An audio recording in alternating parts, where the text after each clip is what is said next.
نحمده ونصلي على رسوله الكريم اما بعد فاعوذ بالله من الشیطان الرجیم بسم اللہ الرحمن الرحیم یا ایھا الذین آمنوا توبوا الی اللہ توبۃ نصوحا عسى ربكم ان يكفر عنكم سیئاتکم ويدخلکم جنات تجری من تحتها الانہار یوم لا یخزی اللہ النبی والذین آمنوا معه نورهم يسعى بين أيديهم وبأيمانهم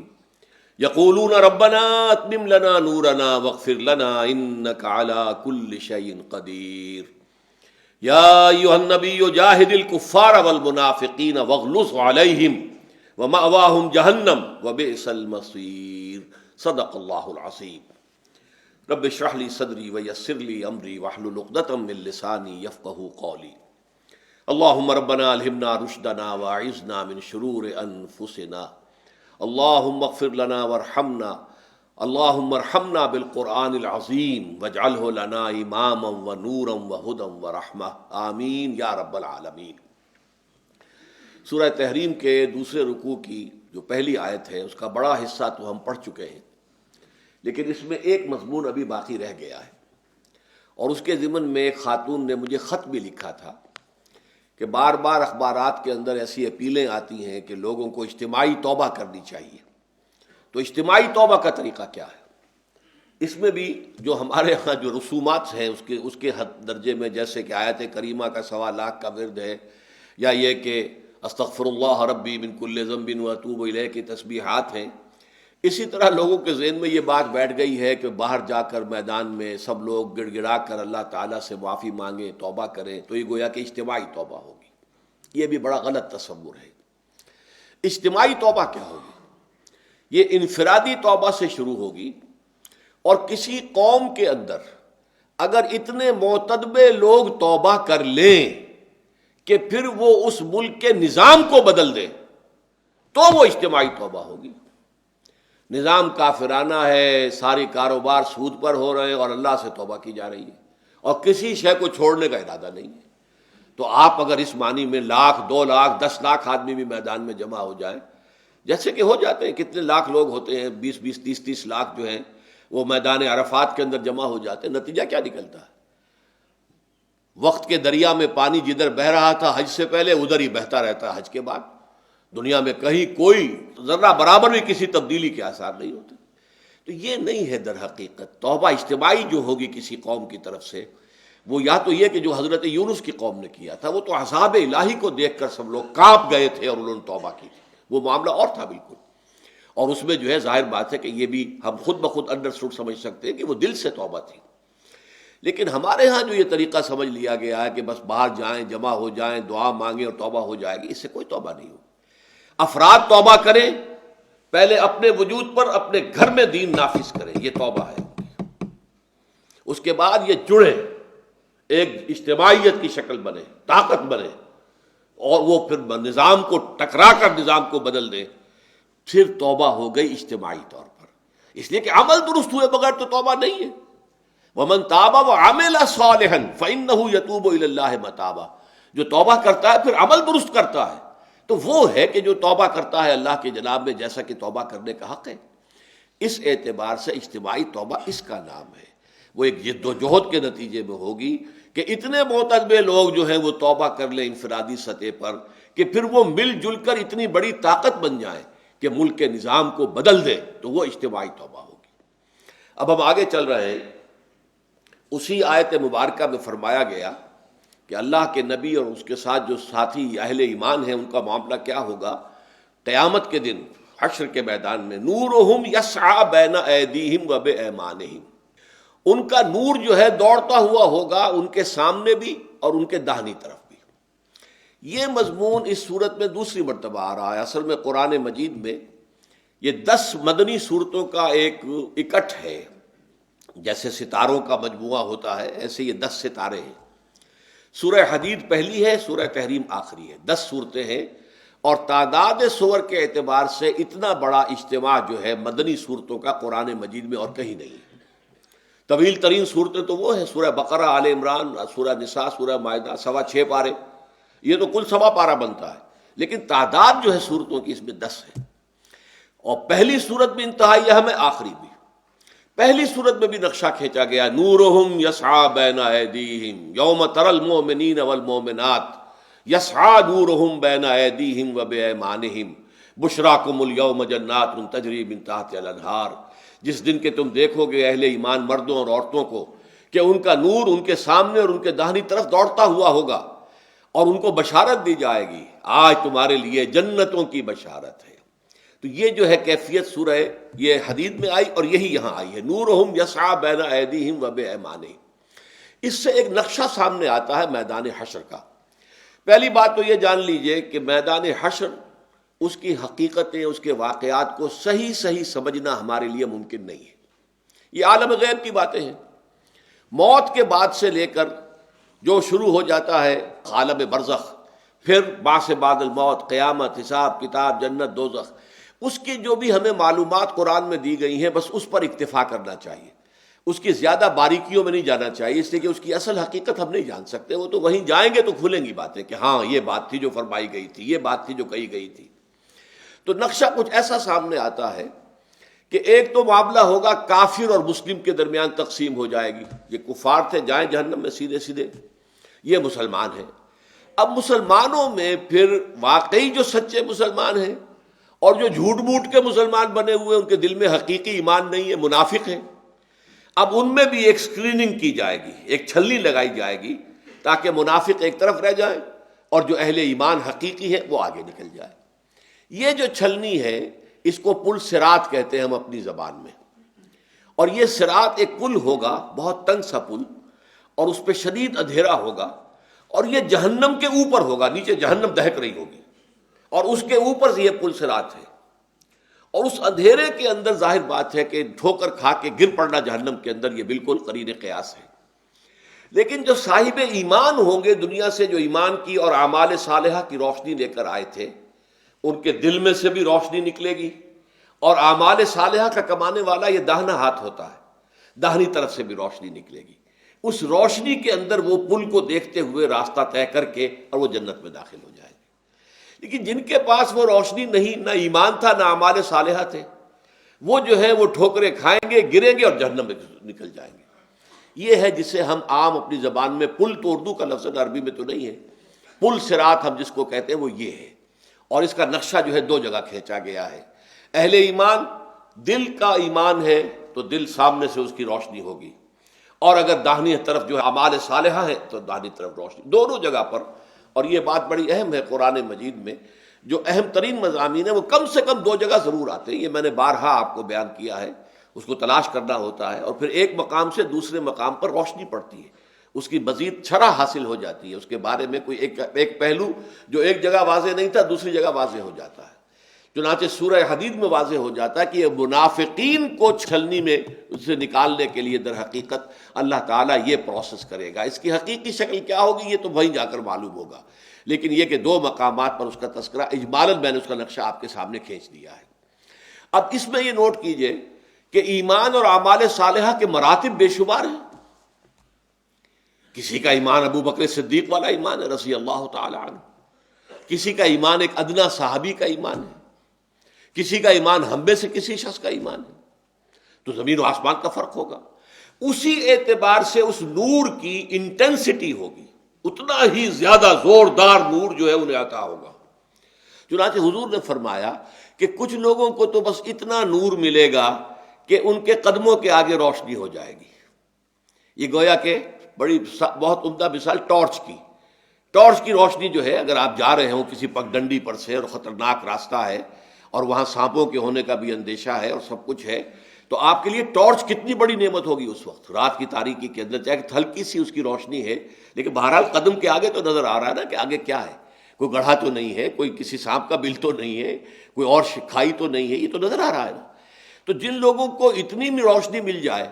کہ وہ جیسے ٹارچ کی روشنی ہو کہ قدموں کے آگے روشنی ہو، وہ بھی بہت ہی کامیاب ہوں گے، بہت کامیاب ہوں گے، بہت کامیاب ہوں گے۔ لیکن کچھ لوگوں کو ایسی روشنی ملے گی، حضور فرماتے ہیں کہ ان کا نور جو ہے مدینے سے صنعاء تک روشنی پہنچ رہی ہوگی۔ مدینہ منورہ کہاں ہے؟ صنعاء یمن کا دارالخلافت ہے۔ مدینے سے صنعا تک روشنی پہنچے گی، ایسے بھی اہل ایمان ہوں گے جن کے نور ایمان کی روشنی وہاں تک پہنچ رہی ہوگی۔ یہاں پر اب اس کا نقشہ کھینچا گیا ہے، جو میرے جیسے آپ جیسے لوگ ہوں گے جن کو اللہ تعالیٰ وہ تھوڑا سا نور بھی عطا کر دیتا بہت بڑی کامیابی اور بہت بڑی ہمارے لیے فوز اور رشد کی بات ہوگی، تو وہ پھر دعا کریں گے جب دیکھیں گے دوسروں کا نور اتنا روشن، اتنا روشن، ابو بکر صدیق کا نور اتنا کہ وہ مدینے سے پہنچ رہا ہے صنعا تک، تو وہ کہیں گے یقولون ربنا اتمم لنا نورنا، دعا کریں رب، اے رب ہمارے نور کو بھی کامل فرما دے، یہ تیرا عطا کیا ہے اور تو نے ہمیں یہ نور دیا ہے، یہ بڑی ہلکی انٹینسٹی کا ہے، اے اللہ تو اپنے فضل و کرم سے ربنا اتمم لنا نورنا، ہمارے لیے ہمارے اس نور کی تکمیل کر دے، اسے بھی مکمل کر دے، واغفر لنا، اور یہ کیسے ہوگا کہ ہمارے گناہوں کی وجہ سے یہ نور جو ہے مدھم ہوا ہے، لہٰذا معاف فرما دے، مغفرت فرما دے، ہمارے گناہوں سے درگزر فرما، وہی چادر رحمت جو ہے اس میں ڈھانپ لے، انک علی کل شیء قدیر، یقیناً تو ہر چیز پر قادر ہے، تجھے اختیار حاصل ہے، تو کسی کو بخشنا چاہے یغفر لمن یشاء ویعذب من یشاء واللہ علی کل شیء قدیر، اللہ بخش دے گا جس کو چاہے گا اور عذاب دے گا جس کو چاہے گا۔ یہ نہیں کہ میں کہوں میں تو بڑا نیکوکار تھا، بڑے کام کر کے آیا ہوں تو مجھے کیسے جہنم میں ڈالے، اللہ کا اختیار ہے، میں تو اس کی ملکیت ہوں، جیسے آپ اپنی بکری کو جب چاہیں ذبح کریں، گوشت کھا جائیں، اس کا آپ کی ملکیت ہے، اللہ تعالی ہمارا مالک ہے، ہمارا رب ہے، آقا ہے، جو چاہے کرے، لیکن یہ ہے کہ اللہ جو ہے نیکوکاروں کو جزا دے گا، بدکاروں کو سزا دے گا، یہ اس کا قانون ہے، کرے گا یہ، لیکن اختیار اس کا ہے، جس کو چاہے بخش دے، جس کی چاہے کوتاہیوں کو، کمیوں کو، تقصیرات کو کنڈون کر دے۔ تو ربنا اتمم لنا نورنا واغفر لنا انک علی کل شیء قدیر، آمین یا رب العالمین۔ اب اس کے بعد اگلی آیت جو ہے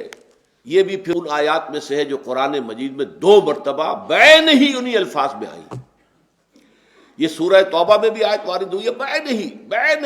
ہی انہی الفاظ میں، اور یہاں بھی آ رہی ہے یا ایھا النبی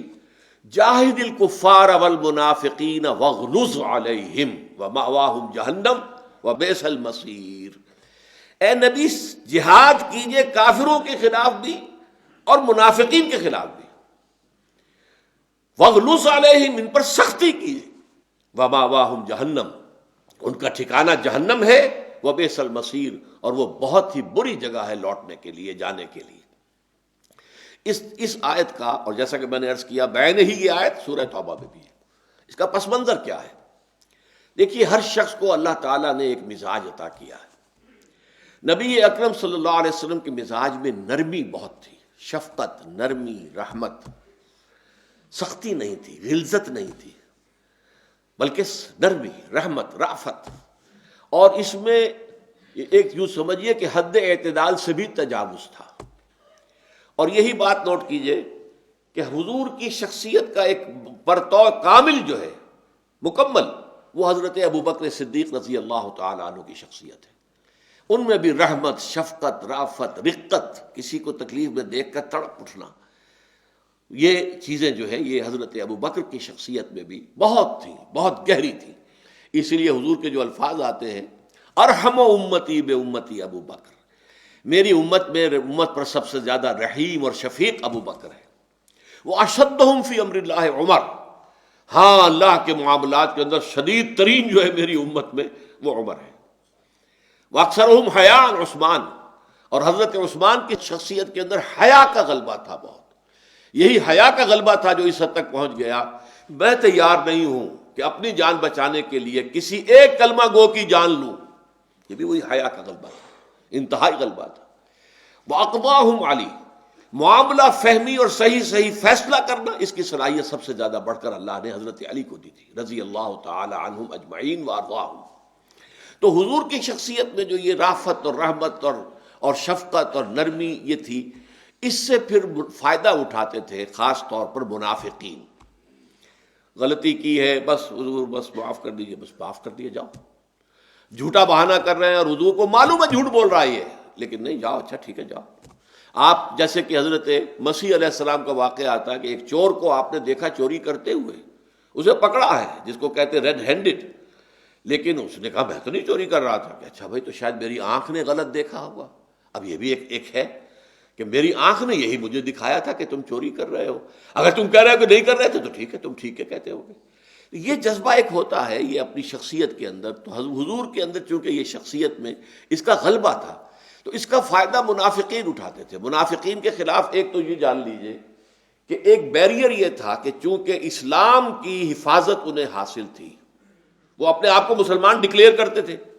لہذا ان کے خلاف جو ہے اقدام کرنا مشکل تھا، اس لیے کہ مسلمان ہیں، دعویٰ تو کر رہے ہیں۔ اب دل میں اتر کر عام مسلمان تو نہیں دیکھ سکتے نا، حضور کو تو معلوم تھا کہ کون شخص منافق ہے، لیکن یہ کہ یہ تو حضور کا ذاتی علم ہے کہ جو غیب سے اللہ تعالیٰ کے ذریعے سے آپ کو حاصل ہو گیا۔ لیکن آپ کو معلوم ہے کہ دنیا کا اصول کیا ہے، justice should not only be done, it should also appear to have been done. عدل و انصاف صرف کیا ہی نہیں جانا چاہیے بلکہ نظر آنا چاہیے کہ واقعی عدل و انصاف کیا گیا ہے۔ کوئی آپ کا جس نے آپ الزام لگا رہے ہیں اسے موقع پورا دیجیے اپنی صفائی کا موقع دیں، اور معلوم ہو کہ واقعتاً اس کے خلاف جرم ثابت ہو گیا۔ یہی وجہ کہ اصول ہے عدلیہ کے اندر کہ اگر جج کا کوئی ذاتی علم ہے کسی مقدمے کے اندر تو وہ جج پھر اس مقدمے کی سماعت نہیں کرتا، اسے تو پھر گواہ کے طور پر پیش ہونا چاہیے کسی اور جج کے سامنے، چونکہ اس کا ذاتی علم ہے۔ جج کا کام جو ہے وہ اپنے ذاتی علم کی بنیاد پر فیصلہ کرنا نہیں ہے۔ تو اسی حوالے سے حضور صلی اللہ علیہ وسلم جو ہے اب ان منافقین کے خلاف کوئی کارروائی نہیں کرتے تھے۔ پھر وہاں پہ عرب میں جو قبائلی عصبیتیں تھیں ابھی وہ اتنی گہری تھیں کہ اگر کسی منافق کے خلاف اقدام کرتے تو اس کا قبیلہ کھڑا ہو جاتا۔ چنانچہ سب سے بڑا واقعہ جو ہے جو بہت ہی میرے لیے واقعتاً بہت تکلیف دہ ہے کہ دو جلیل القدر صحابہ کا معاملہ آپس میں یہ ہو گیا کہ جب یہ حضرت عائشہ صدیقہ رضی اللہ تعالی عنہا پر تہمت لگائی گئی، اس میں سب سے بڑا جو تھا وہ منافقین کا سردار عبداللہ ابن ابی تھا، جو نعرے لگاتا پھرتا تھا حضرت عائشہ کے خلاف اور بلند بانگ دعوی سے۔ تو حضور نے بڑے دکھ کے ساتھ یہ کہہ دیا، الفاظ نکلے آپ کی زبان سے کہ کیا کوئی شخص ایسا نہیں ہے جو مجھے اس شخص کی ایذا رسانی سے بچا سکے، یعنی اس کی زبان بند کر دے۔ اب وہاں دونوں انصار کے جو ٹاپ کے صحابہ تھے وہ موجود تھے، ایک تھے خزرج کے سعد ابن عبادہ، ایک تھے اوس کے سعد ابن معاذ رضی اللہ تعالی عنہما۔ سعد ابن معاذ نے کہا کہ حضور آپ مجھے اجازت دیں میں اس کی گردن اڑا دوں۔ اس پر فوراً سعد ابن عبادہ جو ہے وہ چونکہ خزرج سے تھے اور وہ خزرج کا سردار تھا عبداللہ ابن ابی، فوراً انہوں نے کہا کہ اچھا یہ تم اس لیے کہہ رہے ہو کہ وہ خزرج کا سردار ہے۔ اب یہ اوس اور خزرج کی پرانی دشمنی چپقلش جو ہے وہ گویا کہ اس وقت وہ ایک عصبیت جو ہے وہ ظاہر ہوئی، تو حضور نے پھر دونوں کو ہٹا دیا کہ نہیں جاؤ ٹھیک ہے کوئی بات نہیں۔ تو یہ عصبیتیں تو جو ہے وہ دب تو گئی تھی، لیکن بالکل ان کا نکالنا جو ہے دلوں کے اندر سے وہ آسان کام نہیں ہوتا۔ اسی عصبیت کو آ کر پھر عبداللہ ابن سبا نے بھڑکایا ہے۔ بنو امیہ اور بنو ہاشم کی پرانی عصبیتیں اور پرانی جو چپقلیشیں تھیں ان کے مابین، اور پرانی جو ان کے درمیان مسابقت تھی، مقابلہ تھا، سردار کون ہے، میں ہوں یا تم ہو، قریش میں اونچا گھرانہ کون سا ہے، بنو امیہ کا ہے یا بنو ہاشم کا، یہ چلا آ رہا تھا۔ اور اسی کو پھر اس نے ابھارا، چونکہ حضرت عثمان جو ہے بنو امیہ میں سے تھے، حضرت علی بنو ہاشم میں سے تھے، کہ حق تو علی کا ہے، بلکہ اس نے کہا کہ ابو بکر اور عمر بھی غاصب تھے رضی اللہ تعالی عنہما، اللہ تعالیٰ معاف فرمائے اس جملے کو ادا کرنے پر بھی اپنی زبان سے، لیکن اس کی بات کہہ رہا ہوں، نقل کر رہا ہوں کہ غاصب تھے۔ آج بھی شیعہ کہتے ہیں غاصب تھے وہ، اس لیے کہ بنو عدی میں سے تھے حضرت عمر، بنو تیم میں سے تھے حضرت ابو بکر، لیکن یہ غنیمت تھی کہ نہ کوئی قریش میں نہ کوئی بنو ہاشم میں سے تھا ان دونوں میں سے، اور نہ بنو امیہ میں سے، لہٰذا وہ بنو امیہ اور بنو ہاشم کی جو چپقلش پرانی تھی وہ وہاں کوئی نہیں اٹھا سکتا تھا۔ لیکن حضرت عثمان کے بارے میں جو ہے یہ موقع مل گیا، اور پھر جو فتنہ ہوا الفتنۃ الکبریٰ، حضرت عثمان شہید ہوئے اور پھر 1,00,000 کے قریب مسلمان ایک دوسرے کی تلواروں اور نیزوں سے ختم ہوئے۔ تو یہ عصبیت، تو منافقین کے خلاف جو ہے اس عصبیت قبائلی کی بنا پر بھی کوئی اقدام نہیں ہو سکتا تھا۔ لیکن یہ آخری دور میں آ کر، اور یہ چونکہ سورہ توبہ میں یہ آیت آئی ہے اور اس میں جو ہے غزوہ تبوک سے واپسی پر نازل ہو رہی ہے، آپ کو حکم دیا گیا، اور معلوم ہوتا ہے یہ صورت بھی اسی زمانے میں نازل ہوئی کہ حضور سے فرمایا گیا کہ اب سختی کیجئے، کم وقت میں جو بھی ہو، یا ایھا النبی جاہد الکفار والمنافقین، ان کفار کے خلاف تو جہاد ہو ہی رہا ہے، مسلسل ہو رہا ہے، 10 سال سے ہو رہا ہے، لیکن اب آپ منافقین کے خلاف بھی جہاد کیجئے۔ لیکن یہاں یہ نوٹ کیجئے کہ جاہد کا حکم آیا ہے، لیکن منافقین کے خلاف کوئی فوج کشی نہیں ہوئی، کوئی منافق قتل نہیں کیا گیا، تو یہاں جہاد کے معنی قتال کے نہیں ہے، یعنی ان کے خلاف جد و جہد، ان کے خلاف سٹرگل، ان کو دبانا، ان کو اور کچھ سزائیں دینا۔ چنانچہ یہی بات ہے کہ جب غزوہ تبوک سے واپس حضور آئے ہیں، اور وہ جو عام طور پر ایک حدیث بیان ہوتی ہے کہ رجعنا من الجہاد الاصغر الی الجہاد الاکبر، تو یہ حدیث ہے یا نہیں میں اس سے بحث نہیں کرتا، لیکن اگر یہ حدیث ہے تو اس کا مفہوم کیا تھا کہ کفار سے جنگ کرنا یہ تو جہاد اصغر تھا، اس لیے کہ ظاہر بات ہے وہ کافر ہے، اس سے ہمیں لڑنا ہی لڑنا ہے۔ لیکن یہ جو مسلمان ہیں، مسلمان ہونے کے اپنے اندر جو ہے وہ انہوں نے ڈھال لے رکھی ہے اپنی جان اور مال کے بچاؤ کے لیے، تو ان کے خلاف اب جہاد جو ہمیں کرنا ہے وہ جہاد اکبر ہے، کیونکہ اس میں قبائلی عصبیتوں کے بھی ابھر آنے کا اندیشہ موجود ہے کہ مسلمانوں کے اپنے اندر وہ قبائلی عصبیت ابھر آئے، تو یہ جہاد اکبر ہوگا۔ اور آپ نے پھر تبوک سے واپسی کے فوراً بعد آ کر وہ جو مسجد بنائی تھی انہوں نے، مسجد زرار، سورہ توبہ میں اس کا ذکر موجود ہے، وہ منافقین نے اپنے لیے ایک اڈا بنایا تھا کہ ہمیں جمع ہونے کی جگہ، مشورے کرنے کی جگہ ہونی چاہیے ہماری علیحدہ، اور وہ مسجد زرار بنائی تھی مسجد قباء کے نزدیک۔ تو اللہ تعالیٰ نے حکم دے دیا حضور کو آپ اس میں ہرگز نہ جائیں، نہ کھڑے ہوں، اور حضور نے واپس آ کر پھر اس مسجد کو جلا دیا، مسجد کو جلایا، یعنی کہنے کو وہ مسجد تھی لیکن وہ مسجد نہیں تھی بلکہ وہ فتنے کا مرکز بنایا گیا تھا۔ تو یہاں حضور کو خاص طور پر حکم جو دیا جا رہا ہے، کفار کا ذکر تو ویسے ہی آ گیا، جیسے پہلی آیت میں نے کہا تھا یوم لا یخزی اللہ النبی والذین آمنوا معہ، تو اس میں حضور کا ذکر یا نبی کا ذکر تو ایسے ہی ہے، برسبیل تذکرہ ہے، اصل ذکر تو اہل ایمان کا ہے نا۔ اللہ تعالیٰ ان کو رسوا نہیں کرے گا قیامت کے دن، نورہم یسعی بین ایدیہم وبایمانہم یقولون ربنا اتمم لنا نورنا واغفر لنا انک علی کل شیء قدیر۔ اسی طرح یہاں فرمایا جاہد الکفار، کفار کے ساتھ تو جہاد کا قتال ہوتا رہا، لیکن اصل مسئلہ جو تھا اس میں ایمفیسس جو ہے والمنافقین، اب منافقین پر بھی سختی کیجیے۔ اور یہی وجہ ہے کہ پھر حضور صلی اللہ علیہ وسلم سے واقعات ایسے منقول ہیں کہ آپ نے مسجد میں کہا فلاں ابن فلاں کھڑے ہو جاؤ، ہماری مسجد سے نکل جاؤ، رسوا کر دیا۔ معلوم ہو گیا لوگوں کو کہ یہ تو منافق ہے کہ جس کو حضور نے یہاں سے نکال دیا۔ تو 25-30 آدمی ایسے تھے کہ جن کو اس طریقے سے آپ نے نام بنام پھر جو ہے ان کا پردہ چاک کیا، ان کے نفاق کا، اور نکال دیا تاکہ سب کو معلوم ہو جائے کہ یہ منافق تھے، اور ان کا مرکز جو انہوں نے بنایا تھا اسے جلا دیا۔ تو یا ایھا النبی جاہد الکفار والمنافقین واغلظ علیہم، اب اس کا سختی کیجئے ان پر، اس کا ایک تعلق اس صورت کے مجموعی مضمون سے کیا بنتا ہے؟ بظاہر تو یہ نظر آتا ہے اس صورت میں منافقین کا، کفار کا تذکرہ کرنے کی تو کوئی خاص ضرورت نہیں تھی۔ وہ یہ ہے کہ آپ کے اپنے گھر میں بھی تو منافق ہو سکتا ہے کہ نہیں؟ منافق کو آسمان سے تو نہیں اترتا، ہو سکتا ہے ایک بھائی جو ہے وہ مومن صادق ہے، ایک بھائی منافق ہے، ہو سکتا ہے کہ باپ مومن صادق ہے، بیٹا منافق ہے۔ لہذا یہ جو گھریلو زندگی چلی آ رہی تھی، یا ایھا الذین آمنوا قوا انفسکم واہلیکم نارا، اہل ایمان اپنے آپ کو اور اہل و عیال کو آگ سے بچاؤ، اور دیکھو تمہارے اپنے اہل و عیال میں کہیں کوئی منافق تو نہیں ہے کسی کا، اگر ایسا ہے تو وہ رافت جو تمہارے دل میں اس کے لیے ہے، بیٹے کے لیے، بھائی کے لیے جو محبت ہے فطری ہے، وہ آڑے نہیں آنی چاہیے۔ حدود خداوندی اور دین کے معاملے میں تمہیں سختی کرنی چاہیے، اور یہ سختی در حقیقت اولاد کی تربیت کا بھی ایک جز ہے، جہاں نرمی ہو، شفقت ہو۔ انہیں کھانے کو ہمارے ہاں کہا جاتا ہے یہ محاورے کے طور پر کہ انہیں کھلاؤ چوری، چور کر، خوب جو ہے میٹھا ڈال کر، گھی ڈال کر چوری کھلاؤ، چوری، لیکن دیکھو گھور کر۔ ان کے اوپر ایک رعب تمہارا طاری رہنا چاہیے، ڈر خوف رہنا چاہیے کہ میرے والدین جو ہے باس پرس کر سکتے ہیں، مجھے سزا دے سکتے ہیں۔ تو یہ سختی اور نرمی کا امتزاج جو ہے جو اولاد کی تربیت میں بھی ہے۔ تو یہاں اس سورہ مبارکہ کے حوالے سے اس کا ایک مضمون جو جڑتا ہے، جو اس کا ربط اور تعلق و قائم ہوتا ہے کہ سختی، رافت، رحمت شوہر اور بیوی کے درمیان مطلوب ہے لیکن ایک حد تک، محبت اولاد سے مطلوب ہے لیکن ایک حد تک، اسی طریقے سے کفر سے اور نفاق سے نفرت سختی یہ مطلوب ہے۔ اس میں کہیں بھی کوئی محبت جو ہے فطری اور طبعی محبت جو ہے وہ آڑے نہ آ جائے۔ ماواہم جہنم، ان کا ٹھکانہ بالآخر جہنم بننا ہے۔ سختی، بدترین سختی جو ہے وہ اس کا وہ نشانہ بنیں گے اور اس کی غذا بنیں گے۔ وبئس المصیر، اور وہ بہت ہی برا ٹھکانہ ہے، لوٹنے کی جگہ، سارا یسیرو، وہ بہت ہی بری جگہ ہے جہاں پہ کہ انسان پہنچے، جہاں جھونک دیا جائے، ڈال دیا جائے۔ تو یہ آیہ مبارکہ جو ہے یہ بھی ایک اسلامی تحریک کے ضمن میں، ایک انقلابی جد و جہد کے ضمن میں بہت اہم ہے کہ اس معاملے میں بھی انسان کے دل کے اندر ایک طرح کی سختی پیدا ہے. وَغْلُظْ عَلَيْهِمْ، اور وہ یہ کہ اس میں کوئی جو بھی فطری یا طبعی محبتیں ہوتی ہیں وہ آڑے نہ آنے پائیں اللہ تعالیٰ کے احکام کے، جیسا کہ سورہ توبہ میں کہا گیا وَالْحَافِظُونَ لِحُدُودِ اللَّهِ، اللہ کے حدود کے محافظ بن کر کھڑے ہو جائیں. نتھنگ ڈوئنگ، ہم اس میں کوئی کمی بیشی نہیں ہونے دیں گے. یہ گویا کہ